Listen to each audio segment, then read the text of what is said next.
નમસ્કાર દર્શકો, આજે અમે લઈને આવ્યા છે ગુજરાતના વડોદરા શહેરના રહેવાસી રક્ષાબેન રાઘવની એક સાચી કહાની. રક્ષાબેન બીકોમમાં ગ્રેજ્યુએટ થયેલા છે તથા સ્ટેજ અને સિરિયલમાં પણ એક્ટ્રેસ તરીકે કામ કરી ચૂક્યા છે. તેમને નાનપણથી જ તેમના બા પાસેથી વૈષ્ણવ પંથની ભક્તિ મળી હતી, તો બીજી બાજુ તેમના બાપુજી માતાજીના ભક્ત હોવાથી તેમનાથી પ્રેરિત થઈને નવરાત્રિના વ્રત ઉપવાસ, તીર્થયાત્રાઓ વગેરે પણ કરતા હતા. છતાંય તેમના મનમાં ઉદ્ભવતા આધ્યાત્મિક પ્રશ્નો જેમ કે સબકા માલિક એક કોણ છે ના જવાબ તેમને ક્યાંયથી મળતા નહોતા અને હિન્દુ ધર્મમાં પ્રચલિત બધી પૂજા સાધનાઓ કરતા હતા, છતાં પણ તેમને માનસિક શાંતિ નહોતી. ઘરમાં કલેશ અને આર્થિક સમસ્યાઓ રહેતી હતી.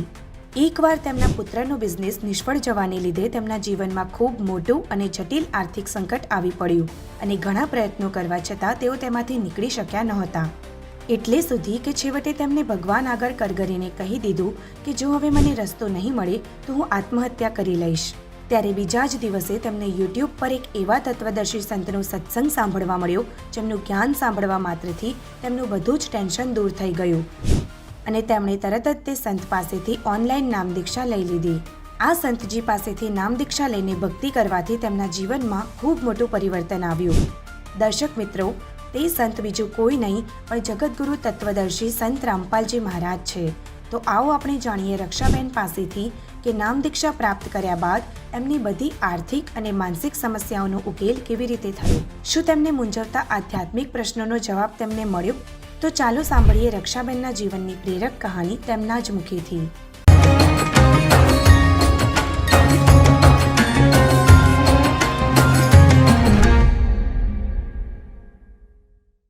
નમસ્કાર બેન. સત સાહેબ. તમારું નામ શું છે અને તમે ક્યાંથી આવ્યા છો? રક્ષા રાઘવન મારું નામ છે અને હું અકોટા વિસ્તાર, વડોદરા, ગુજરાતથી આવી છું. સંત રામપાલજી મહારાજ પાસે નામ દીક્ષા તમે ક્યારે લીધી?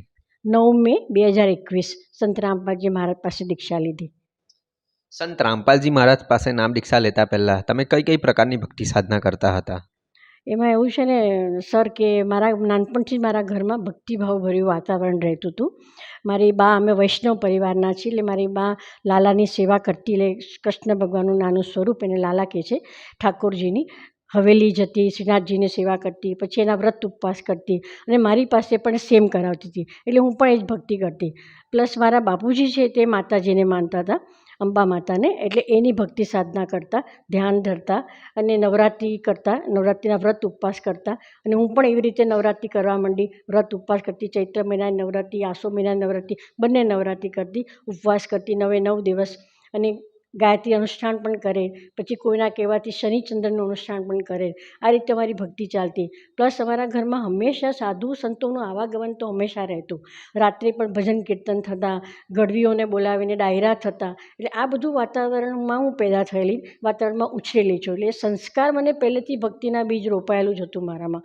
પછી અમે બધે તીર્થસ્થાનમાં પણ નાનપણમાં જ હું ફરી આવી, બધે બદ્રી, કેદાર, હરિદ્વાર, ઋષિકેશ, ગંગોત્રી, જન્મોત્રી, પછી આ બધું દ્વારકાધીશ, ગિરનાર પર્વત પણ ચડી આવી. પછી અહીંયા સાઉથમાં રહેવાથી સાઉથના બધા મંદિરો, કન્યાકુમારી, વિવેકાનંદ ટ્રસ્ટ પણ જઈ આવી. પોંડિચેરી નજીક હોવાથી પોંડિચેરી આશ્રમમાં પણ વારે ઘડી જતા હતા, તિરુપતિ બાલાજી પણ જતા હતા. અને પોંડિચેરી આશ્રમમાં જ્યારે હું જતી ને ત્યારે મને આ બધા ધ્યાન ધરતા ને ત્યારે મને એમ થતું કે આ લોકો શું આંખ મીચીને કરતા હશે, એવી રીતે શું સાધના કરતા હશે, એવું તો શું વિચારતા હશે, એવો બહુ પ્રશ્ન થતો. મને મન થતું કે આમને કોઈને બોલાવીને પૂછું કે તમે શું કરો છો, શેની સાધના કરો છો, પણ નાની હતી અને પિતાજી સાથે હતા એટલે એમના ડરથી હું પૂછી ના શકી. એટલે ત્યાં જે પ્રશ્ન મારો અંદર ધરવાઈ ગયો. ત્યાર પછી અમે બધી તીર્થસ્થાનમાં ફર્યા. પછી મારી બા જે છે એ સાંઈબાબાને પણ બહુ માનતી અને સાંઈબાબા હંમેશા એવું બોલતા કે સબકા માલિક એક હે. ત્યારે મને મનમાં પ્રશ્ન થતો કે સબકા માલિક એક છે કોણ અને ક્યાં રહે છે? અને આ લોકો બધા અલગ અલગ સેવા કરે છે, અલગ અલગ પૂજાપાઠ કરે છે, તો આ એક માલિકની સેવા કેમ નથી કરતા? આવા બધા પ્રશ્ન બહુ થતા કે પરમાત્મા કોણ છે, ક્યાં રહે છે, કેવા હશે? બધા કહે છે નિરાકાર છે, તો બધી મૂર્તિઓ સામે રાખીને પૂજાપાઠ કરે છે, તો આ તો કન્ફ્યુઝનની વાત થઈ ગઈ કે સાકાર પણ છે, નિરાકાર પણ છે, એવી રીતે બની શકે? એટલે આ બધા પ્રશ્નો બહુ થતા, પણ હું કોઈને પૂછી શકતી નહોતી, કારણ કે પૂછું તો મને હસીને જવાબ ટાળી દેતા હતા, મને કોઈ કહેતું જ નહોતું સરવાળે, એટલે મને આ બધી ખબર પડી નહીં. આ રીતે મારી ભક્તિ સાધના ચાલતી હતી. બસ. બેન, તમે વૈષ્ણવ પરિવારથી બિલોંગ કરો છો. તમે આટલી બધી ભક્તિ કરતા હતા. તમે કૃષ્ણ ભગવાનની પણ ભક્તિ કરતા હતા. તમે ચૈત્ર નવરાત્રિ પણના વ્રત પણ કરતા હતા. તમે આટલી બધી ભક્તિ કરતા હતા. તો ભક્તિ કરતાં કરતાં તમને કયા કયા પ્રકારના લાભ થયા હતા? સર લાભ તો કોઈ નથી થયા, એવા ખાસ કોઈ લાભ થયા નથી.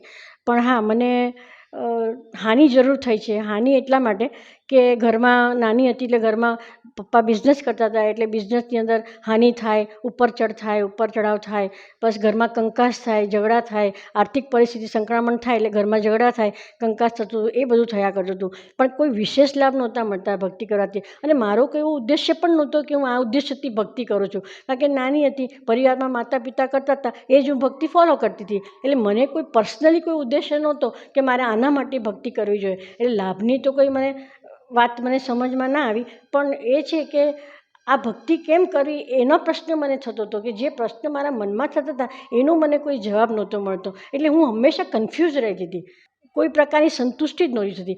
માનસિક આઘાત થયા કરતો હતો કે આ કેમ આવું બધું કરે છે, આ લોકો કેમ આવી બધી ભક્તિ કરે છે, અને સબકા માલિક એક કહે છે તો માલિક એક છે ને, આ બધી ભક્તિ તો હજારો ભક્તિ કરે છે, તો આવું કેમ થતું હશે, એ મને સમજણ નહોતી પડતી. તો બેન, તમે સંત રામપાલજી મહારાજની શરણમાં કેવી રીતના આવ્યા? એક મારી સાથે બહુ મોટી ઘટના બની હતી સર, કે અમે વડોદરામાં રહેતા હતા, પછી થોડા વર્ષ પછી અમે બોમ્બે શિફ્ટ થયા. કારણ કે હું બેઝિકલી મારી એક પ્રવૃત્તિ હતી કે હું બેઝિકલી એક્ટ્રેસ હતી. મેં સ્ટેજ શો કરતી હતી, ડ્રામામાં કામ કરતી હતી, પ્લસ હું સિરિયલ્સમાં પણ અમુક કામ કરેલું છે મેં. એટલે બોમ્બેમાં કાર્યરત હતી, તો મારું ફેમિલી બધું આખું બોમ્બેમાં સેટ થઈ ગયું. તો ત્યાં આગળ અમે રહેતા હતા ત્યારે મારા દીકરો જે છે એ પરદેશ ગયેલો ને એ મ્યુઝિકમાં ગ્રેજ્યુએટ થયેલો છે, એટલે એને મ્યુઝિક સ્કૂલમાં જોબ મળી ગયેલી. પણ પછી એને થોડા વખત પછી એવું થયું કે મારે પોતાની મ્યુઝિક સ્કૂલ ખોલવી જોઈએ, અને કોઈ એને બિઝનેસમેન મળ્યા હશે એટલે એને પણ બ્રેઇન વોશ કર્યું, જે કર્યું તે.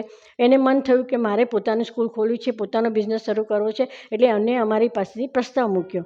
પછી અમારી પાસે એટલા નાણાં નહોતા કે અમે એનો પ્રસ્તાવ સ્વીકારી શકીએ કે એને ઇન્વેસ્ટમેન્ટ કરી શકીએ. એટલે એને બધા પાર્ટનર શોધ્યા. પાર્ટનર શોધવા છતાં પણ એને અમારા તરફથી તો ઇન્વેસ્ટમેન્ટ કરવું જ પડે એવું થઈ ગયું હતું. એટલે હવે અમે શું કરીએ, અમારું તો વસઈમાં ઘર હતું, મોટું ઘર હતું, પોતાનું ઘર હતું. એટલે અમે એવું કર્યું કે વસઈનું ઘર અમે બેંકમાં હાઇપોથેકેટ કરી દીધું, અને હાઇપોથેકેટ કરીને અમે લોન લીધી. એ લોન લઈને એનું ઇન્વેસ્ટમેન્ટ કર્યું. પણ પછી 2 વર્ષ એને ખૂબ મહેનત કરી અને શરૂઆત તો કરી એણે, પણ એ રહેતા એનું બિઝનેસ ઠપ થઈ ગયું. બધા એના જે પાર્ટનર્સ છે એ લોકોએ કે અંદર દગો કર્યો, એટલે એનું બિઝનેસ ચાલ્યું નહીં, અસફળ રહ્યું. અને અમે પૈસા ભરી પણ ના શક્યા બેંકમાં, અને આ રીતે અમારી પરિસ્થિતિ બહુ સંકળામણવાળી થઈ ગઈ. અને એટલી બધી પરિસ્થિતિ એવી થઈ ગઈ કે કર્જ વધતું ગયું, ધીરે ધીરે ચક્રવર્તી વ્યાજ થવા માંડ્યું, અને અમારે બીજા સગાવાલો પાસેથી પૈસા લેવા પડ્યા, એ પણ કર્જ વધતું ગયું. એ રીતે કર્જ બહુ જ વધી ગયું. અને બેંકવાળા વારે ઘડીએ ઘરે આવીને અમને ધમકી આપે કે તમે આ ઘર ખાલી કરો ને તમે સીલ કરી દેશું, તમે વેચી પણ નહીં શકો. અને અમારો ઉદ્દેશ્ય એવો હતો કે આ ઘર તો છે અમારી પાસે, અમે ઘર વેચીને અમે નાણાં બધાને ચૂકવી દઈશું. અમે નાણાં તો ચૂકવવા હતા, કોઈ ચીટિંગ તો કરવી નહોતી. એટલે એવું તો મનમાં હતું કે આ ઘર વેચી દઈશું. પણ ઘર વેચવા માટે અમે બહુ પ્રયત્ન કર્યા, બધા ઘણા બ્રોકરોને મળ્યા, બધી રીતે પ્રયત્ન કર્યો, પણ ઘર કેમે કરીને વેચાતું નહોતું. અને એમાં રહેતા બરાબર કોરોનાનો સમય પણ આવી ગયો. એમાં પેલાની જોબ પણ જતી રહી દીકરાની, અને કોરોનામાં ફ્લાઇટ બંધ થઈ ગઈ. એ લોકોને અહીંયા પણ ના બોલાવી શક્યા, ઇન્ડિયા પણ ના આવી શક્યા. બેઉની પણ મારી ડિલિવરી ત્યાં કરવી પડી, નાની બેબી સાથે એ લોકો અહીંયા આવી ના શક્યા. એટલે બહુ બધી અથડામણ ને સંકળામણ થવા માંડી. અને એમાં પાછું એવું થયું કે અમે સગાવાલા પણ બધી કહેવા માંડ્યા કે અમને હવે સમય બહુ થઈ ગયો છે, અમને અમારા પૈસા આપી દો. એ બધી વાત અમારે માન સન્માન અમારું જતું રહ્યું. એટલે એમ કરતાં મને ખરેખર આત્મહત્યા કરવાનો વિચાર આવી ગયો હતો સર. એક વખત એવો જ આવી ગયો સમય. પછી મેં ગણેશ ભગવાન પાસે બેસીને ખૂબ પ્રાર્થના કરી, ખૂબ કરગરી, ખૂબ રડી આખી રાત. અને મેં કીધું હવે તું મને રસ્તો બતા. હવે આ રીતે મારું મનુષ્ય જીવન વ્યર્થ નથી કરવું, એળે જાય છે મારું જીવન, અને મને કોઈ રસ્તો દેખાતો નથી. ને હવે તું આજે મને કોઈ રસ્તો નહીં બતાવે તો પછી હું આત્મહત્યા કરી લઈશ, ને એનો દોષ તને લાગશે, એ તું સમજી લે. ગણેશ સાથે મારી આવી થોડી વાતચીત થતી હતી, એટલે હું એને એવું કહી શકતી હતી ઇન શોર્ટ. એટલે પછી આ રીતે વાત કરીને હું ત્યાં રાતે સૂઈ ગઈ રડીને. પછી બીજે દિવસે સવારે મેં જસ્ટ મારો મોબાઈલ લીધો અને યુટ્યુબ ખોલ્યું. એમ જ નિરાશ બેઠી હતી, કાંઈ કામ નહોતું, કશું કરવું ગમતું જ નહોતું. એટલે મેં જસ્ટ યુટ્યુબ ખોલ્યું. જેવું મેં યુટ્યુબ ખોલ્યું તો સૌથી પહેલાં નેસ્ટરડમસની ભવિષ્યવાણી આવી. અને મેં એ જોયું, મેં એવા મનથી જોયું કે ભવિષ્યવાણી છે કે કદાચ મારા માટે કંઈક સારું હોય, કોઈ સારી એવી ભવિષ્યવાણી થતી હોય, કોઈ સારો સમય આવવાનો હોય, એ મનમાં ધ્યાન રાખીને મેં તો આ જોયું.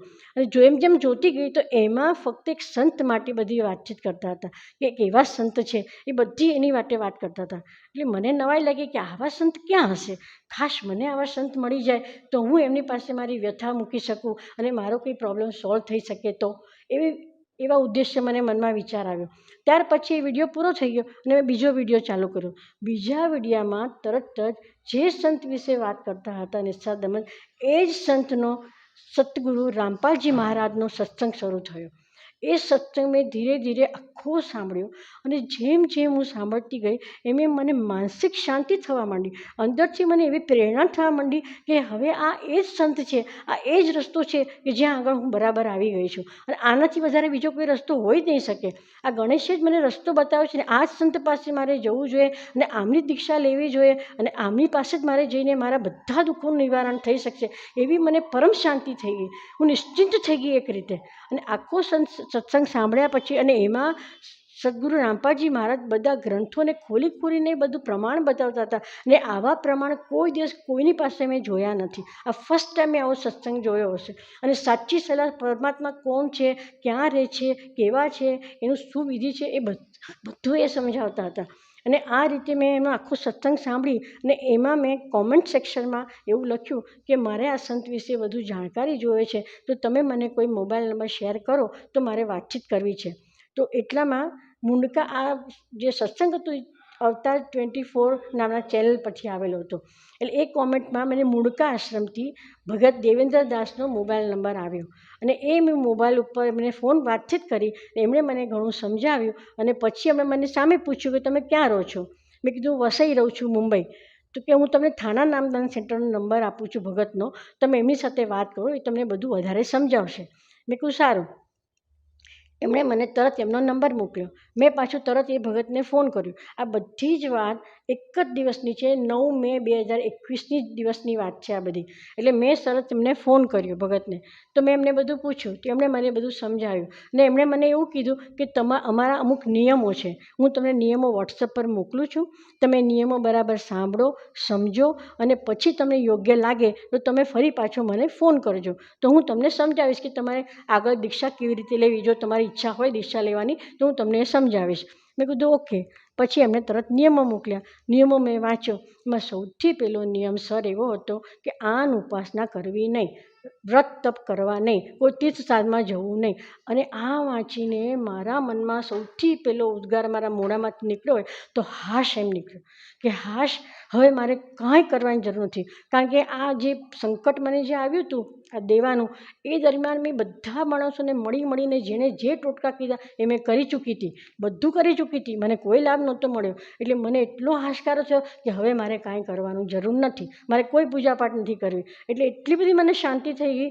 એટલે પછી બીજા બધા નિયમો પણ મેં વાંચ્યા અને બધા નિયમો મને મંજૂર થઈ ગયા. મેં તરત જ એમને ફોન કર્યો. મેં કીધું ભગતજી, મને બધા નિયમો મંજૂર છે, હવે તમે મને સમજાવો કે મારે કેવી રીતે નામ દીક્ષા લીધી. એમણે મને એ બધી વિધિ સમજાવી અને કીધું કે ગુરુદેવ અત્યારે કોરોના પીરિયડ ચાલે છે, નામદાન સેન્ટરમાં જવાનું એલાઉડ નથી, તમને ઘરે બેઠા જ ગુરુદેવ વિડીયો કોલથી દ્વારા તમને દીક્ષા આપી દેશે, એટલે તમે દીક્ષા લઈ શકશો. એ રીતે મેં ગુરુજી પાસેથી એવી રીતે વિડીયો કોલમાં મેં નામ દીક્ષા લઈ લીધી. સદગુરુ રામપાલજી મહારાજ પાસેથી મેં 9 મે 2021 આવી રીતે વિડીયો કોલથી નામ દીક્ષા લઈ લીધી. બેન, તમે સંત રામપાલજી મહારાજ પાસે નામ દીક્ષા ગ્રહણ કરી, તો નામ દીક્ષા ગ્રહણ કર્યા પછી તમને કયા કયા પ્રકારના લાભ થયા છે? સાહેબ, લાભ તો બહુ જ થયા છે. લાભની તો સીમા જ નથી. પણ હું તમે તો પણ કંઈ અમુક લાભ તમે ચોક્કસ કહેવા માગીશ. સૌથી પહેલો લાભ તો માનસિક શાંતિ હતી. મને એટલી બધી માનસિક શાંતિ થઈ ગઈ, નિશ્ચિંત થઈ ગઈ, મને ચિંતા રહિત થઈ ગઈ. એમ લાગે હવે મારે ચિંતા કરવાની કંઈ જરૂરત જ નથી. જે છે એ બધું અહીંયા મને ગુરુજી પાસે જ મને બધું મારું સંકટનું નિવારણ થઈ જશે. એટલે એ બધી આખી માનસિક શાંતિ સૌથી પહેલાં થઈ ગઈ. અને પૂજાપાઠ કરવાના નહીં, એટલે સૌથી પહેલી માનસિક શાંતિ. પછી બીજો લાભ મને આધ્યાત્મિક થયો કે મને જાણવા મળ્યું કે પરમાત્મા કોણ છે, ક્યાં રહે છે, એની વિધિ શું છે, એને કેવી રીતે પામી શકાય, એ બધી વિધિ મને જાણવા મળી. એટલે એ સૌથી મોટો આધ્યાત્મિક લાભ થયો કે મારે મોક્ષની પ્રાપ્તિ કરવી હોય તો કઈ રીતે કરી શકું. સંપૂર્ણ મોક્ષની પ્રાપ્તિ ફક્ત સદગુરુ રામપાલજી મહારાજ જ કહી શકે છે, બીજું કોઈ કહેતું જ નથી. અને એમની પાસે જ આ છે વિધિ. એટલે એ વિધિની મને પ્રાપ્તિ થઈ. સાચી ભક્તિ મને મળી, શુદ્ધ ભક્તિ, કેવી રીતે ભક્તિ કરવી એ બધું મને મળ્યું. એટલે આધ્યાત્મિક માર્ગ પણ મને બહુ જ આધ્યાત્મિક લાભ થયો સૌથી પહેલો. અને પછી મને શારીરિક લાભ તો એટલા થયા છે ભગવાન. મને એટલો સખત કમરમાં દુખાવો થતો હતો કે હું વાંકી પણ નહોતી વળી શકતી, ઊભી નહોતી રહી શકતી, ઘરમાં કોઈ કામ નહોતી કરી શકતી. એટલે મેં ગુરુદેવને પ્રાર્થના કરી કે મને આવું થયું છે અને મને દયા કરો માલિક, કે મને આ બહુ જ પીડા થાય છે, મારાથી થતું નથી કામ કશું, તો તમે દયા કરો. તો ગુરુજીનો આદેશ આવ્યો કે બેટા સબ ઠીક હો જાएगा, આપ ભક્તિ કરતે રહો. એટલે 3 જ દિવસની અંદર મારું આ શારીરિક સ્થિતિ મારી જેવી હતી સરસ થઈ ગઈ. મને તરત દુખાવો મારો જતો રહ્યો. 3 જ દિવસમાં મારો દુખાવો ગાયબ થઈ ગયો. સૌથી મોટો ચમત્કાર મારી સાથે થયો હોય એ ચમત્કાર ગણો ચમત્કાર, અને લાભ ગણો તો લાભ, જે ગણો તે. પણ સૌથી મોટો લાભ, મારા ઘરનું વસઈ ઘરનું ઘર વેચાતું નહોતું. કેમેય કરીને આટલા બધા પ્રયાસો કર્યા છતાં નહોતું વેચાતું. એ ઘર 15 જ દિવસની અંદર દીક્ષા લીધા પછી 15 જ દિવસમાં અમારી પાસે એક કસ્ટમર આવ્યો અને 50,000 હાથમાં આપી દીધા બાના ખતના, કે આ ઘર અમને પસંદ છે અને અમે આગળ વધીશું. અને 92 લાખમાં એ સોદો મંજૂર થઈ ગયો અને અમે એને 50,000 રૂપિયા આપી દીધા. મેં કીધું ચલો. પછી એણે પેપર વર્ક બધું લઈ લીધું, કે ડોક્યુમેન્ટ્સ બધા લીધા અમારી પાસેથી. એ LICમાં પોતે એ ભાઈ કામ કરતા હતા કે મારે LICમાં લોન મંજૂર કરાવવાની છે અને મારો પોતાનો પણ 2 બેડરૂમનો ફ્લેટ છે. એ ફ્લેટ વેચાઈ જાય એટલે એની જે પૈસા આવે એવું જે મારી જૂની લોન છે એમાં ભરપાઈ કરીને આ નવી લોનનો ચેક મને રિલીઝ થઈ જશે. એટલે હું તમારી પાસે આવીને આપણે બધી વાટાઘાટો કરી અને બધું સોદો મંજૂર કરી લઈશું. એ રીતે વાત થઈ. મેં કીધું ઓકે. એટલે પછી અમે હાશ થઈ ગઈ, ચલો ગુરુદેવની કૃપા થઈ, માલિકની કૃપા થઈ અને મારા ઘર માટે મને કસ્ટમર મળી ગયો. ને આ 50,000 રૂપિયા લઈને સૌ પ્રથમ મેં મારું મંગળસૂત્ર મેં ગીરવે મૂક્યું હતું, એ હું છોડાવીને લઈ આવી. કારણ કે 2 વર્ષથી મારું મંગળસૂત્ર ગીરવે મૂક્યું હતું, એનું પણ વ્યાજ ચડતું હતું. એટલે સૌથી પહેલાં મેં એ ગીરવે લઈ મૂકેલું છોડાવી લીધું. ત્યાર પછી થોડો સમય ગયો અને એમાં એનું કોઈ કારણસર એનું 2 બેડરૂમનું ફ્લેટ વેચાયું નહીં.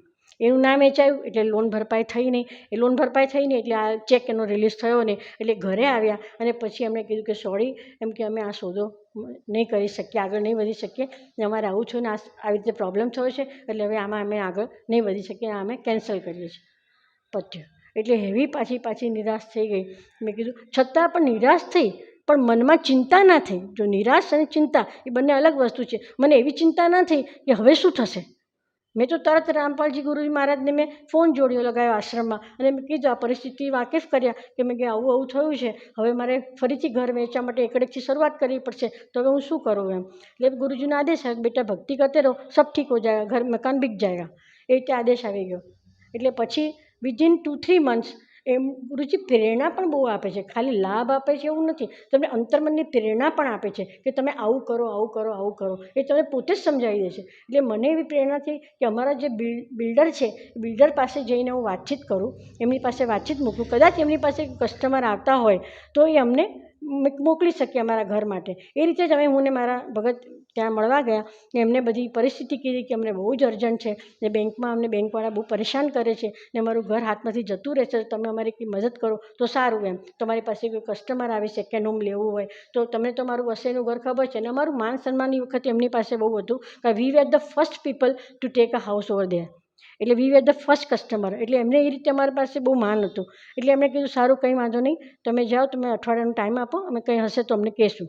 એટલે 1 વીક તો એમાં ને એમાં જતું રહ્યું. પછી મેં પાછું ફોલોઅપ કરવાની કોશિશ કરી. પછી 2-4 દિવસ મેં એમને કીધું ભાઈ બહુ જ અમારે જરૂર છે, તમે કંઈ રસ્તો કાઢો તો સારું. એટલે પછી પાછા અમને બીજે દિવસે ઓફિસે બોલાવ્યા. એમને ઓફિસમાં ગયા ને એમણે પછી પ્રસ્તાવ મૂક્યો કે એવું કરીએ, કસ્ટમર તો મારી પાસે નથી કોઈ, પણ અમે જ તમારું ઘર લઈ લઈએ.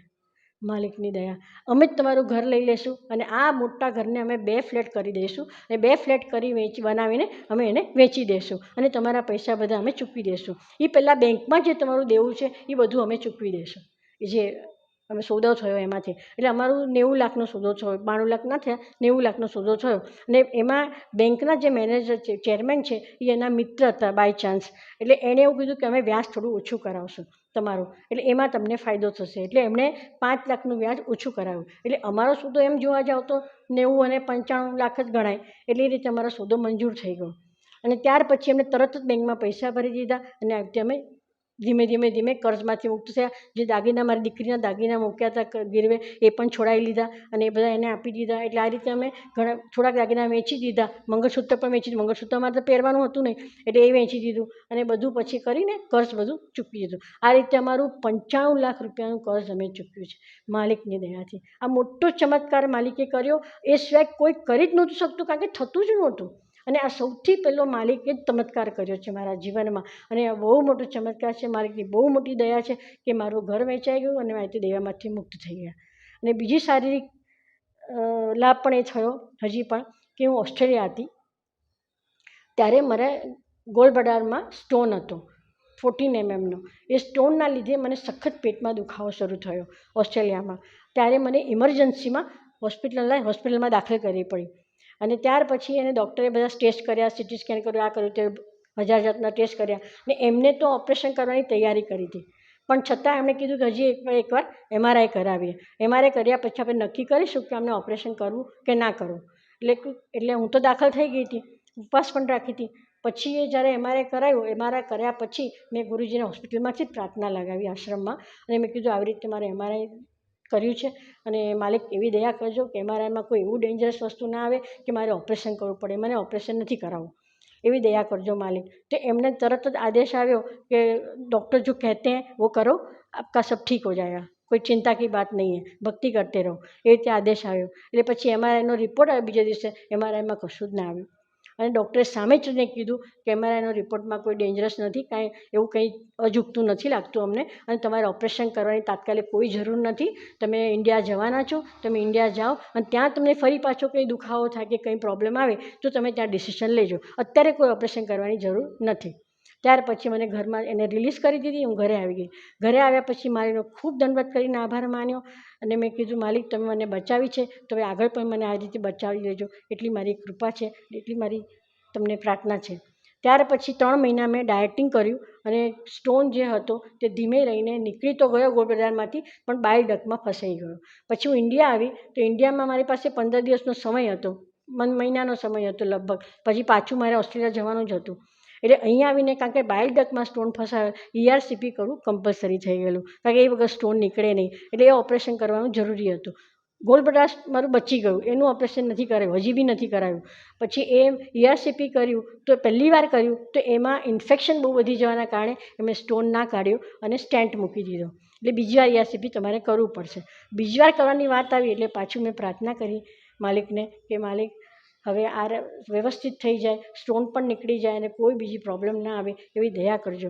એટલે એ રીતે બીજી વાર જ્યારે ERCP કરવા ગઈ તો સ્ટોન પણ નીકળી ગયો, સ્ટેન્ટ પણ કાઢી નાખ્યો અને કોઈ બીજો પ્રોબ્લેમ થયો નહીં અને 15 દિવસની અંદર હું ઓસ્ટ્રેલિયા પાછી પણ જઈ શકી. એટલે આ રીતે મને શારીરિક લાભ એ પણ થયો.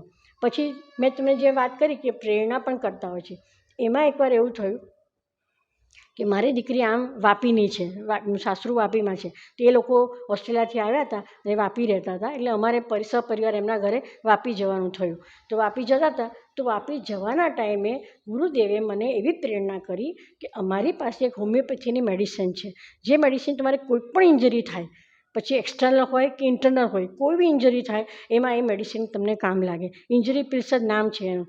એટલે મને એવી પ્રેરણા કરી કે તું આ ઇન્જરી પિલ્સ શીશી તારી સાથે રાખ.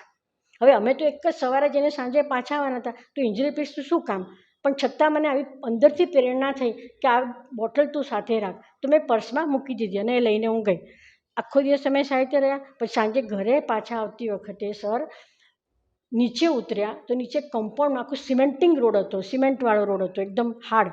તો એમાં આવતા એક દીકરીનો પગ ફસાયો, એમાં હું ચત્તે પડી એટલે એકદમ ચાટતા દંડવત પ્રણામ કરતા ને એવી રીતે ઊંધે પાછે જ પડી અને અહીંયા બધે વાગીને ધડામ લઈને એવી રીતે પડી. અને એવી પડી તો મને એવું લાગ્યું કયું આજે મારું બધું કંઈ ને કંઈ ફ્રેક્ચર થઈ જશે, ઘૂંટણ તૂટી જશે, નાક તૂટી જશે, કાંઈ તો ઈજા થશે જ.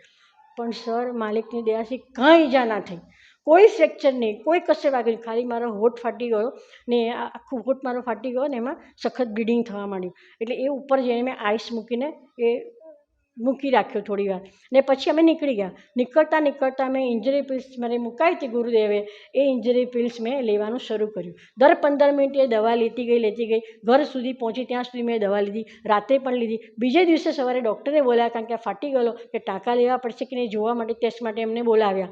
એ આવ્યા ડૉક્ટર, તો ડૉક્ટરને પણ આશ્ચર્ય થયું કે આને કશું કરવાની જરૂર નથી, તમારે તો હિલિંગ થઈ ગયું છે, આ ચમત્કાર કઈ રીતે થયો?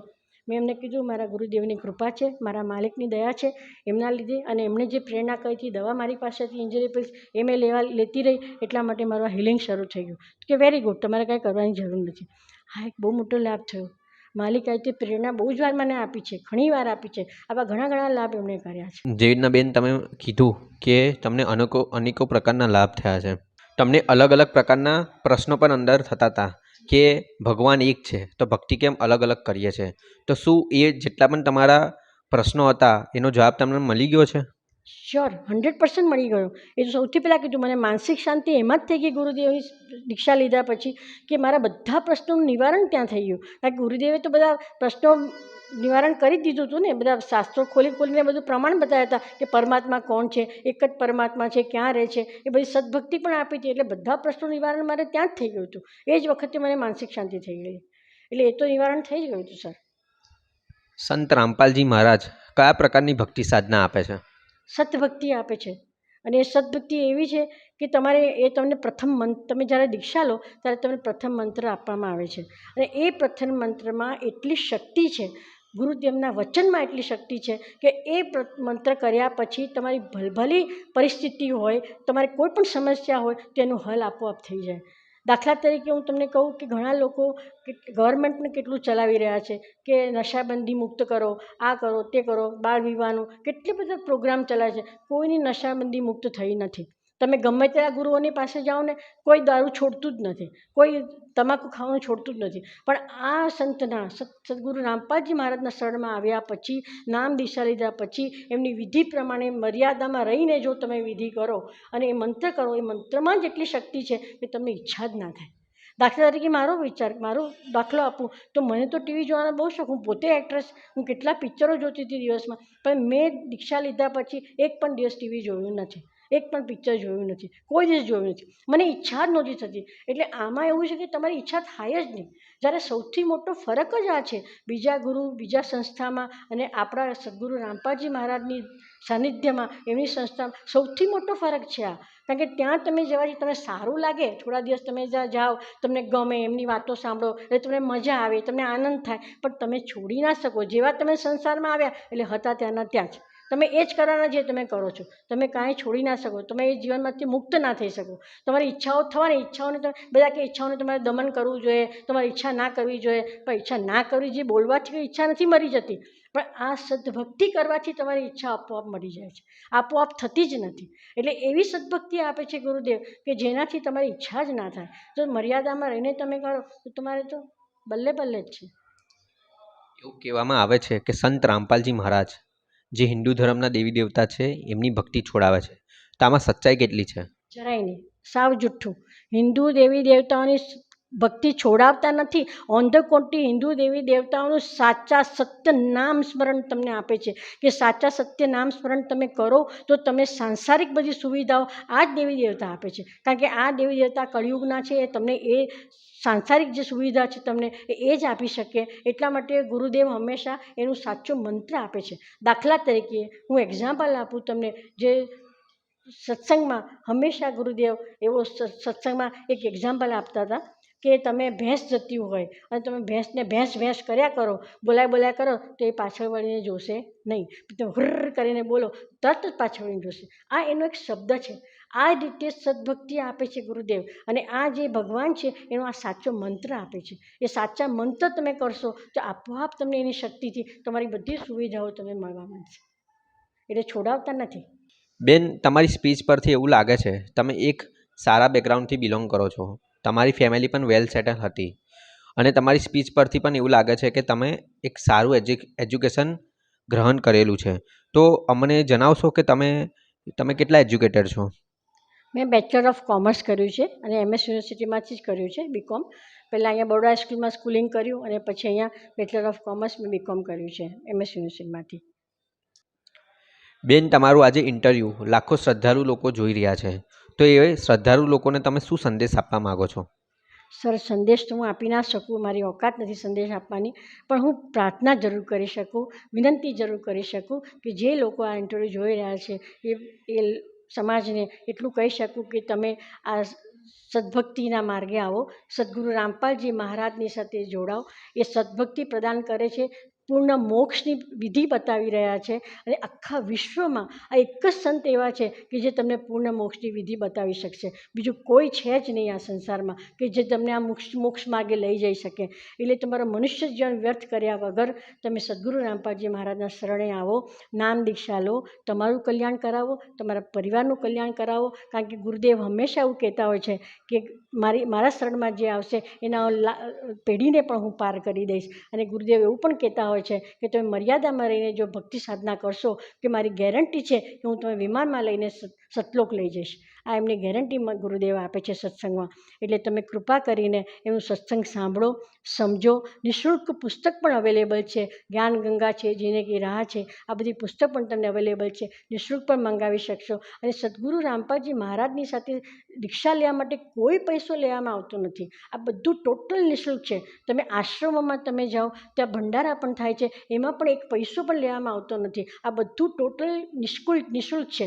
અને બીજા સંસ્થામાં હું ગઈ હતી જ્યારે આ ઓશોના સંસ્થામાં, અને જ્યારે વર્કશોપમાં એટેન્ડ કર્યું ત્યાં બધામાં પૈસા લેવામાં આવ્યા હતા. વર્કશોપના પણ પૈસા લે છે, ખાવા પીવાના પૈસા લે છે, જ્યારે અહીંયા બધું જ નિઃશુલ્ક છે, કોઈ પૈસો લેવામાં આવતો નથી. બેન, સંત રામપાલજી મહારાજ પાસે નામ દીક્ષા કેવી રીતના લઈ શકાય? સંત રામપાલજી મહારાજ પાસે નામ દીક્ષા લેવા માટે બહુ સરળ વિધિ છે.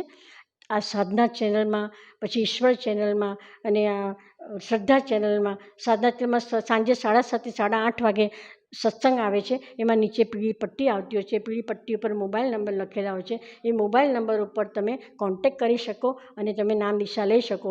ગુરુજીની કૃપાથી, સદગુરુ રામપાલજી મહારાજની દયાથી વિશ્વભરમાં 500થી વધારે નામદાન કેન્દ્ર ખુલેલા છે. ગુજરાતમાં 21થી વધારે નામદાન કેન્દ્ર ખુલેલા છે. અને અહીંયાથી 33 જિલ્લાઓમાં હંમેશા દર મહિને એક સત્સંગ ચલાવવામાં આવે છે. એ સત્સંગમાં પણ તમે એટેન્ડ કરીને ત્યાં પણ નામદાનની ફેસિલિટી ઊભી કરવામાં આવે છે. ત્યાં પણ તમે આવીને નામદાન લઈ શકો છો. ધન્યવાદ. સત સાહેબ.